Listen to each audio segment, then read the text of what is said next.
Salubungin natin siya ng isang mainit na palakpakan.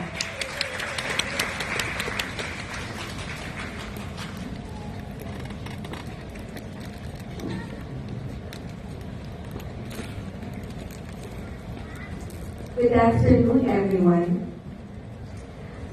I would like to take this opportunity to talk about grief. This is not a eulogy, I promise, but a brief occasion to acknowledge as of everyone's stories. I have a confession to make. I used to have a plan. As a goal-oriented individual, I even wrote about it in my journal, daydreamed about it many times. My prayers spoke of it even in my sleep. In my waking hours, I consciously designed my life around it, my work, my personal goals. Until I almost got it. Almost. Depending on how you look at it, almost can be a word filled with promise or pain. For me, it was the latter. It meant stepping away from graduate school temporarily. It meant making space for grief, an uninvited guest I couldn't ignore. Back then, my concept of pause meant a wasted opportunity. In a world where everyone tells us you should do more, give more, share more, choosing less feels like a defeat. But in that pause, I reconnected with family, friends, with my own inner stillness. I read again, I traveled, I ate better. I then thought, how nice to be on sabbatical, while sudden bursts of regrets and longing come unannounced. Eventually I realized healing and grieving are not sequential events. They exist side by side, like yin and yang. Given that coexistence, I learned that you are in control of two things: attitude and effort. You can choose to be proactive or reactive given your situation.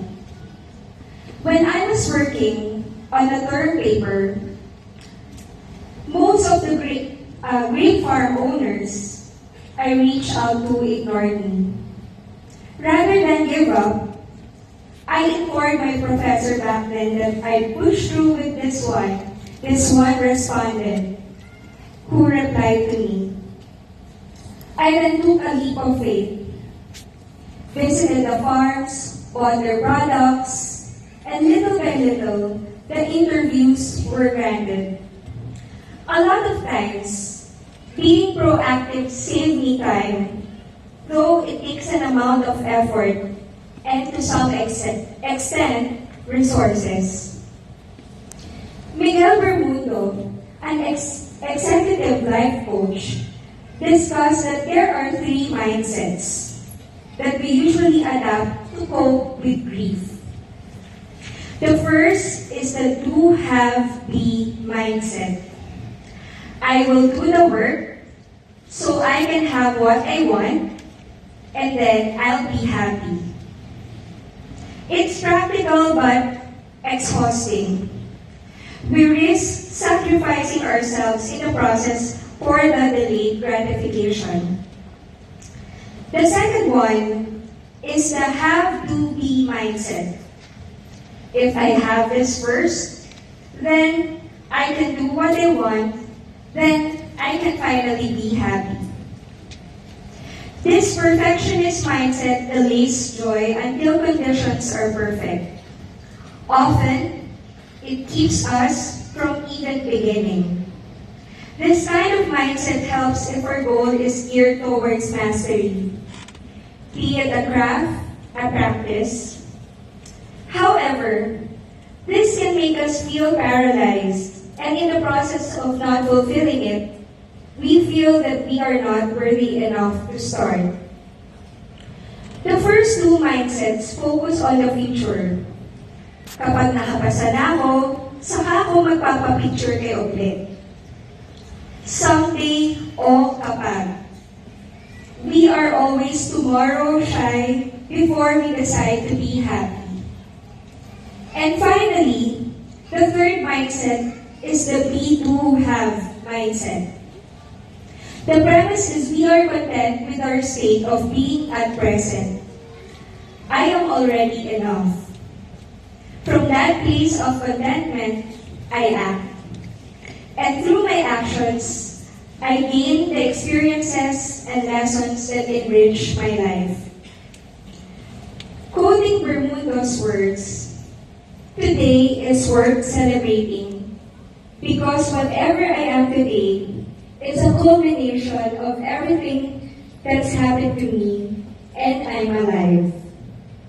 Truly, today is worth celebrating, not just for the achievements, but for the moments we didn't plan, the losses we survived, the choices we mourned, and those we bravely made anyway.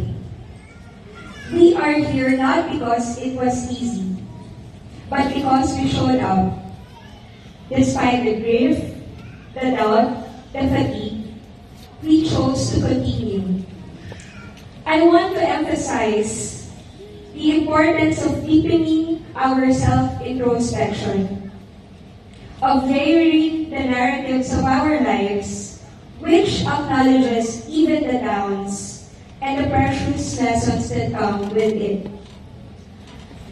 I used to call this life my plan B, the life I never prepared for.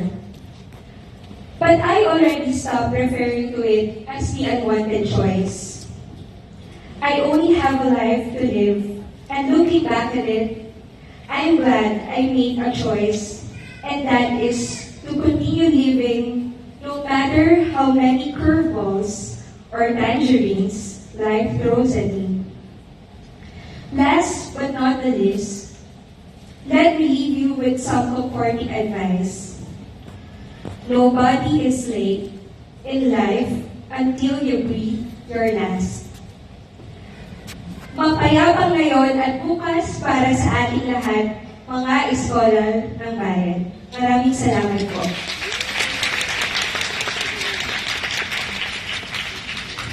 Salamat at pagbati, Binibining Regine.